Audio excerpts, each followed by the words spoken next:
یہ جتنی بھی آنکھ کا مسئلہ بتا رہے ہیں، میں آپ کو اپنے طور پہ بتا رہی ہوں، یہ آنکھ انہوں نے خود جیل کے اندر ان کی خراب کی ہے. یہ اس کو چھپا اس لیے رہے کہ یہ کرنے والے یہ خود ہیں. انہوں نے جیل کے اندر ان کی آنکھ کے ساتھ ٹیکے لگائے ہیں، جو بھی کیا، کیونکہ یہ سب کچھ کر سکتے ہیں. یہ لوگوں کو جیلوں میں مار سکتے ہیں، یہ لوگوں کو جیلوں میں.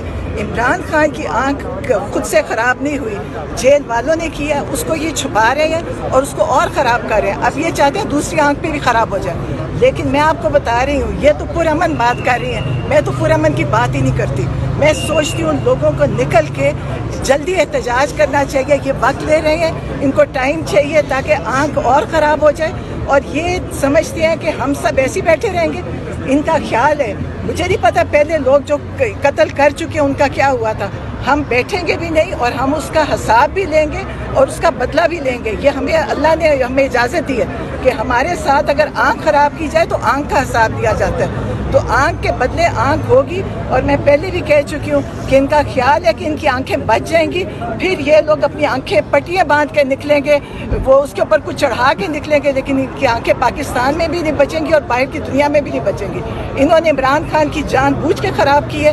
جھوٹ بولتے ہیں کہ ان کی آنکھ خراب ہوئی ہے. ان کی آنکھ خراب نہیں تھی، ان کی آنکھیں ٹھیک تھی.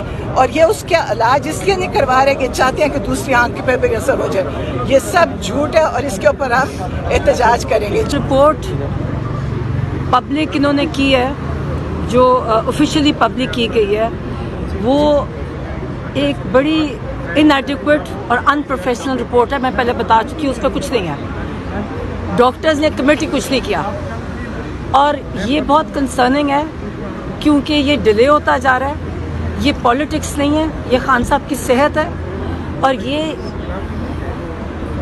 فکر کی یہ بات ہے کہ جن اسپیشلسٹ نے لکھا ہے وہ کہیں غائب ہو گیا. وہ نظر جو ہمارے اسپیشلسٹ جو ان سے کانٹیکٹ میں تھے وہ کہتے ہیں کہ انہوں نے ہمیں صرف ایک منیمم بات بتائی، اس کے بعد فون ان کے بند ہے.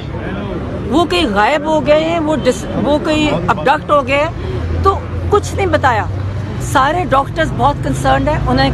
انہوں نے کہا ہے کہ یہ جو سپریم کورٹ میں ان کو مس لیڈنگ رپورٹ سپریم کورٹ کو دی گئی ہے، جس کی بنا پر انہوں نے سپریم کورٹ نے اپنا فیصلہ سنایا 16 تاریخ کو، وہ ایک جرم ہے. اور ان ڈاکٹرز پہ ہم ڈیمانڈ کرتے ہیں کہ ان کے اوپر کرمنل پروسیڈنگز کی جائیں، یہ اور ان کو سامنے لایا جائے. پبلکلی آ کے ہمیں فرسٹ ہینڈ خود بتائیں کہ کیا نہیں. پہلے تو بتائیں ڈائگنوز کیا ہے. انہوں نے ہم بتایا ہی نہیں ہے کہ ڈائگنوسس کیا ہے. ہمیں یہ بھی نہیں پتا کہ ٹریٹمنٹ، وہ نہیں کہہ رہے. ایک ان پروفیشنل رپورٹ ہمیں بتا رہی ہے اور اب تو دوسری دفعہ تو بتایا کچھ نہیں ہے. وہ جو آپ دیکھیں نا، کوئی اسکین رپورٹ نہیں ہے، کسی کو نہیں پتا. بہت ہمارے سارے ڈاکٹرز پریشان ہیں اور وہ ہمیں بار بار پاکستان سے اور باہر سے ہمیں میسیجز آ رہے ہیں اور ہمیں پتہ ہے، مجھے پتہ ہے کہ یہ بہت سیریس ہے. اور پھر میں دوبارہ کہوں گی کہ یہ جان بوجھ کے کیا جا رہا ہے، یہ جان بوجھ کے کرایا جا رہا ہے، یہ ڈیلے بھی جان بوجھ کے ہے. یہ ڈاکٹرز نے مس لیڈ کیا. ان کو جس نے بھی مس لیڈ کرنے کو کہا، میں ان ڈاکٹرز کو نہیں جانتی، سپریم کورٹ کو مس لیڈ کیا، جس کی وجہ سے انہوں نے ہر چیز کو ڈیلے کر دیا. میں پھر دوبارہ کہوں گی اور کہتی رہوں گی کہ عمران خان نے جو بار بار کہا تھا وہ بالکل صحیح کہا تھا کہ ان کو یہ ڈیلے سے ان کو جان بوجھ کے یہ ان کو قتل کر دیں گے. یہ جیل میں ہمیں نہیں پتا کیا ہو رہا ہے، ہمارے سے کیوں چھپایا جا رہا ہے. اور ہمیں اس کی چیز کی بڑی پریشانی ہے اور ہم ڈیمانڈ کرتے ہیں سپریم کورٹ کے کہ امیڈیٹ پروسیڈنگز کی جائیں. پہلے ڈاکٹرز کے ساتھ اگینسٹ کی جائیں اور پھر ان کو سامنے ہمارے لایا جائے کہ انہوں نے کیا ان کے ساتھ. اچھا سلمان صفدر صاحب، کچھ چیزیں ایک سیکنڈ دیکھیں، ابھی جو ڈاکٹر عظمیٰ بتا رہی تھی کہ جو 16 تاریخ کو انہوں نے رپورٹ دی ہے ڈاکٹرز نے، وہ صرف اس لیے کی تھی کیونکہ سپریم کورٹ نے ڈیمانڈ کیا تھا کہ مجھے بتاؤ کہ تسلی بخش علاج ہو رہا ہے کہ نہیں. وہ رپورٹ انہوں نے اس کے اندر کوٹ کیا ہے کہ جو اسپیشلسٹ ڈاکٹرز نے ان کے ساتھ اتفاق کیا ہے. جو اسپیشلسٹ ڈاکٹر نے لکھ کے بھیجا ہے اس نے کہا ہے کہ میں اتفاق نہیں کر رہا ہوں. اس نے کہا ہے کہ انہوں نے ہمیں پوری مکمل انفارمیشن بھی نہیں دی ہے، اور اس نے یہ بھی کہا ہے کہ یہ جو ڈاکٹر ہیں جنہوں نے عمران خان کا علاج کیا ہے یہ ٹرینڈ نہیں ہے اس کام کے اندر. آپ خود اٹھ کے جہازوں میں باہر چلے جاتے ہیں، آپ دنیا میں ڈاکٹر ڈھونڈتے پھرتے ہیں، اور عمران خان کو ایک اسپیشلسٹ بھی نہیں دیکھ سکتے. یہ سپریم کورٹ کہہ رہے تسلی بخش ہے. میں یہ سارے ججز سے پوچھوں گی جب یہ جائیں گے پمس کے اندر، ہم یہ ججز سے اور سارے پارلیمنٹیرین سے پوچھیں گے کہ آپ جائیں نا ان کے پاس، اللہ سے ڈریں. اگر عمران خان کے ساتھ آپ یہ تسلی بخش کہہ رہے ہیں نا، ہم بھی آپ پہ نظر رکھیں گے کہ آپ کس سے علاج کرواتے ہو. ہم آپ کو بتاتے ہیں آپ کن ڈاکٹروں سے علاج کروا رہے ہو. اس لیے آئندہ آپ اس قسم کی بات ہمیں قبول نہیں ہے. اس سے جو ہماری اندر گئی ہوئی ہے، جو پٹیشن ڈلی ہے کل، حالانکہ یہ والی پٹیشن ہفتہ پہلے ڈل جانی چاہیے تھی، 17 تک ڈل جانی چاہیے تھی، جو جا کے کل ڈلی ہے. اسی لیے ہم شور مچا رہے ہیں. ہم سارے لائرز کو کیوں کہہ رہے ہیں کہ آپ جا کر فرنٹ فٹ پہ جا کر ہمیں نظر آنے چاہیے کہ آپ کام کر رہے ہیں. لیکن اب ہم آپ سے جو ریکویسٹ کریں گے نا، اب ہم آپ کے میڈیا سے کریں گے.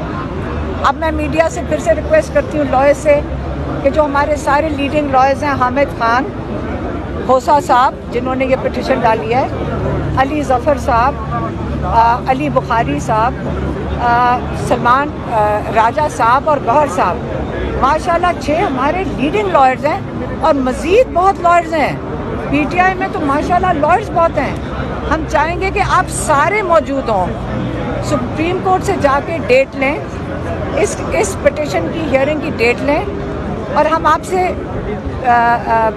مطلب اپیل کرتے ہیں کہ آپ ہر حالت میں انشور کریں کہ عمران خان کا جلد سے جلد شفا میں لے کے جایا جائے اور ان کا وہاں پہ علاج کیا جائے. اور باقی جو جیسے جو اگر یہ نہیں کرتے ہیں، پھر ہم پی ٹی آئی کو کہیں گے کہ دیکھیں عمران خان کی، جیسے ڈاکٹر عظمیٰ نے کہا ہے کہ ایک آنکھ کا نقصان ہمیں نہیں پتہ کتنا ہوا ہے، کیونکہ ہمارے پاس کوئی انفارمیشن نہیں ہے سوائے اس کے جو محسن نقوی بتا رہا ہے اور جو ان کے ڈاکٹروں نے دیا، جو کہ ہمارا اسپیشلسٹ کہہ رہا ہے کہ جو یہ کہہ رہے ہیں کہ ہم تسلی بخش ہم نے قرار دیا. ہم تو ان ڈاکٹروں کو سمجھتے ہیں یہ ٹرینڈ نہیں ہے. جو اسپیشلسٹ جس کے نام پہ یہ ساری گواہیاں جا رہی ہیں کہ ان لوگوں کا اسپیشلسٹ تھا، اس نے یہ بھی کہا ہے کہ نہ یہ ڈاکٹرز ٹرینڈ لگتے ہیں، نہ انہوں نے ہمیں پورا پروسیجر سمجھایا ہے، نہ ہمیں پتہ یہ کیا کر رہے ہیں. یہ صرف زبانی کلامی رپورٹیں کوئی نہیں دکھائی گئی. یہ سوچیں فون کے اوپر. میں ساروں کو کہوں گی آئندہ آپ بھی لوگ اپنا علاج جو عمران خان کے ساتھ ہو رہا ہے، آپ بھی جا کے تسلی کر لینا جب کوئی آپ کو فون پہ آپ کو علاج آپ کا بتا دے گا. اس لیے آپ سب نے، اگر یہ سپریم کورٹ میں ہماری پٹیشن نہیں ایکسیپٹ ہوتی تو اب ہم کہیں گے لوگوں کو کہ آپ نے اگر عمران خان کی زندگی بچانی ہے، اور اگر یہ سپریم کورٹ آپ کو ریلیف نہیں دے سکتا، ہم پورے پاکستان کو، پوری پارٹی کو اور پورے پاکستان سے اب اپیل کرنے لگے ہیں کہ ہر حالت میں آپ کا، ہمارے پاس کوئی اور راستہ نہیں ہے. ہمارا بڑا قیمتی بھائی نہیں ہے، پاکستان کا ایک لیڈر ہے، پاکستان کا یہ وہ ہستی ہے جس نے پاکستان کو جوڑ کے رکھنا ہے. اپنے ملک کے لیے کر لیں. ہم کہہ رہے ہیں بھائی کے لیے نہ کریں، ملک کے لیے کریں. آپ لوگوں نے سب نے باہر آ جانا ہے.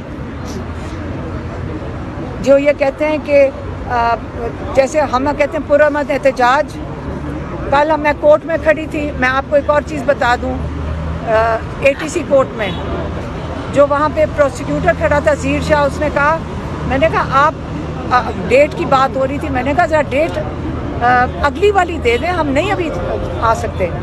اس نے کہا جی میں چاہوں گا کہ آج آپ جیل میں چلی جائیں. یہ پروسیکیوٹر نے کہا. تو میں نے کہا یاد رکھیں، پرامن احتجاج ہمارا آئین ہمیں حق دیتا ہے. جب ہم کال دیتے ہیں پرامن احتجاج کی، جو عمران خان نے دی تھی، پرامن احتجاج کی کال تھی. جب کوئی اس کو چیلنج کرے گا، پروسیکیوٹر ہو جائے یا اس کے اوپر کوئی سزا دے جج، ان کے اوپر آئین کی خلاف ورزی کی کرمنل پروسیڈنگز بنتی ہیں. اور یہ اعتزاز احسن بھی کہہ چکے ہیں جو غلط سزائیں دے رہے ہیں، ان کے اوپر بھی